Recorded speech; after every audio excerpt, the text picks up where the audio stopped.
Assalamualaikum warahmatullahi wabarakatuh. Puji syukur kehadirat Allah Subhanahu wa Ta'ala yang telah memberikan rahmat serta hidayahnya sehingga kita bisa mendengarkan ceramah ini.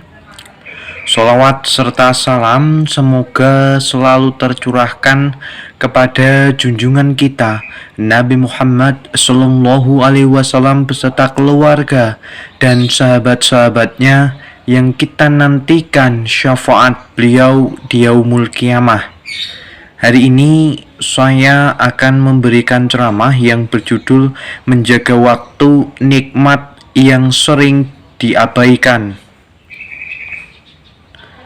Salah satu nikmat terbesar atau yang paling sering kita tidak sadari, bahkan sering terbuang secara percuma adalah waktu luang. Kita sering merasa bahwa waktu itu masih panjang, besok masih ada, dan lusa bisa hadir di waktu yang tepat. Padahal Rasulullah Shallallahu Alaihi Wasallam telah memberikan peringatan keras dalam sebuah hadis yang diriwayatkan oleh Imam Bukhari, yaitu ada dua kenikmatan yang banyak manusia tertipu di dalamnya, yaitu nikmat sehat dan waktu senggang. Hadis riwayat Bukhari nomor 6412. Manusia ini seringkali tertipu ketika mereka sehat. Mereka jarang melakukan ibadah yang menjadi kewajiban sebagai umat muslim, dan ketika ada waktu luang hanya dihabiskan untuk kesenangan semata, mendatangi hiburan malam, serta menggunjingkan aib orang lain, sehingga ketika datangnya rasa sakit atau ketika datangnya sakit, mereka akan menyesal dan berkata bahwa mengapa saya ketika ada waktu luang tidak saya gunakan untuk hal-hal yang bermanfaat. Mengapa waktu begitu penting? Di dalam Al-Quran Allah berkali-kali bersumpah menggunakan waktu, yaitu wal asri, demi masa, wadduha, demi waktu duha, wal lail, demi malam, menunjukkan betapa berharganya waktu bagi kehidupan manusia. Jadi esensinya adalah waktu ini merupakan kehidupan. Setiap detik yang berlalu tidak bisa terulang kembali dan tidak bisa kita putar kembali waktu yang telah lewat. Pepatah Arab mengatakan waktu bagaikan pedang. Jika kau tidak memotongnya atau menggunakan untuk kebaikan, maka ia yang akan memotongmu. Di dalam pepatah ini menekankan bahwa betapa pentingnya waktu yang harus kita gunakan untuk selalu beribadah dan taat kepada Allah Subhanahu wa Ta'ala.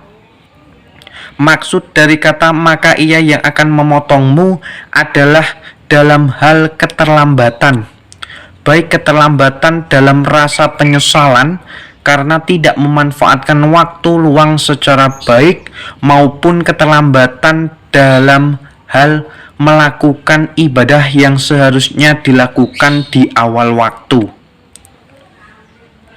Seringkali kita melalaikan waktu dengan menunda amal soleh, padahal pada hari kiamat nanti setiap orang, setiap umat muslim akan ditanya tentang bagaimana memanfaatkan sisa umur yang ada di dunia ini dengan baik, dan bagaimana cara menghabiskan waktu kita sebagai manusia selama hidup di bumi ini apakah kita bisa memanfaatkan waktu dengan baik, memanfaatkan waktu dengan berzikir, dan memanfaatkan waktu dengan beramal ibadah. Oleh karena itu, ada 3 hal yang bisa dilakukan sebagai umat muslim yang baik untuk menjaga waktu kita dengan rasa syukur dan dengan maksimal. Yang pertama, memanfaatkan waktu luang dengan produktif.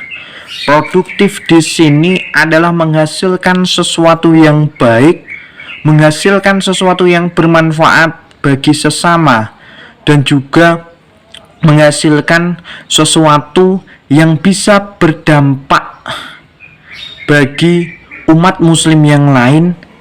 Sebagai contoh adalah ketika memanfaatkan waktu luang menjelang berbuka puasa dengan cara berbagi takjil atau mungkin bersedekah, beriktikaf di masjid sambil menunggu berbuka, berzikir kepada Allah, bersolawat, dan lain sebagainya.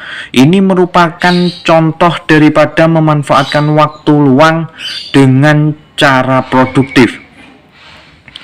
Yang kedua, menghindari menunda-nunda ibadah.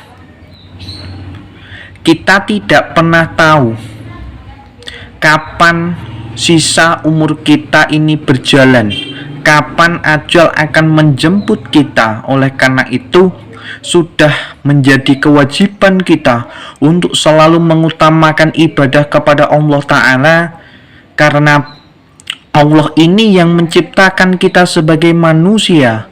Allah yang memberikan rezeki pada kita. Allah lah yang memberikan keberkahan dalam hidup.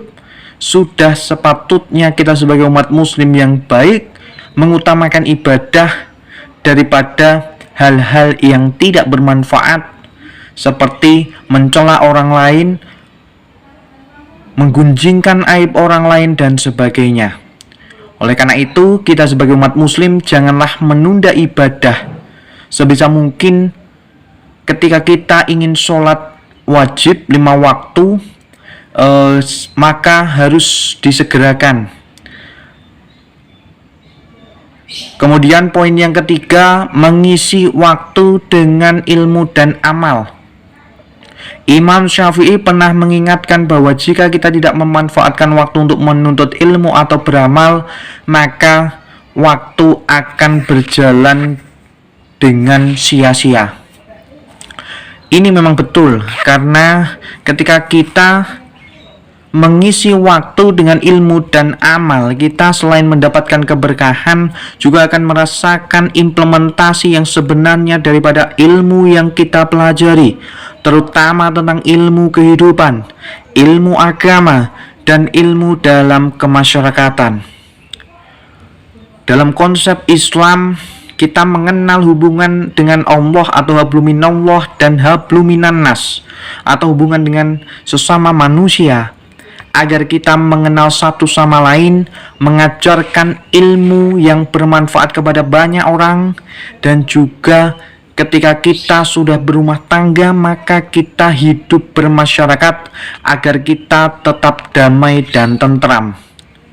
Saya sebagai guru juga menanamkan ilmu dan implementasinya kepada peserta didik agar mereka meniru apa yang saya ajarkan. Saya juga selalu mengajarkan tentang toleransi antar umat beragama, karena ketika kita hidup di Indonesia dengan berbagai latar belakang, suku, dan agama, maka kita harus bersatu tanpa membeda-bedakan latar belakang yang kita miliki. Oleh karena itu, marilah kita merenungkan surat Al-Asr, di mana Allah menegaskan bahwa umat manusia berada dalam kerugian apabila tidak memanfaatkan waktu dengan baik. Kita boleh menasehati orang lain apabila kita juga mengevaluasi diri kita, apakah tindakan kita ini sudah benar ataukah belum. Semoga Allah menjadikan kita sebagai hamba yang pandai dalam menghargai waktu, hamba yang pandai dalam melakukan ibadah secara tepat waktu, dan hamba yang bisa dimasukkan ke dalam surganya Allah, agar kita mendapatkan keberkahan hidup baik di dunia maupun di akhirat. Demikian yang bisa saya sampaikan. Kurang lebihnya mohon maaf. Barakallahu fikum dan semoga bermanfaat. Wassalamualaikum warahmatullahi wabarakatuh.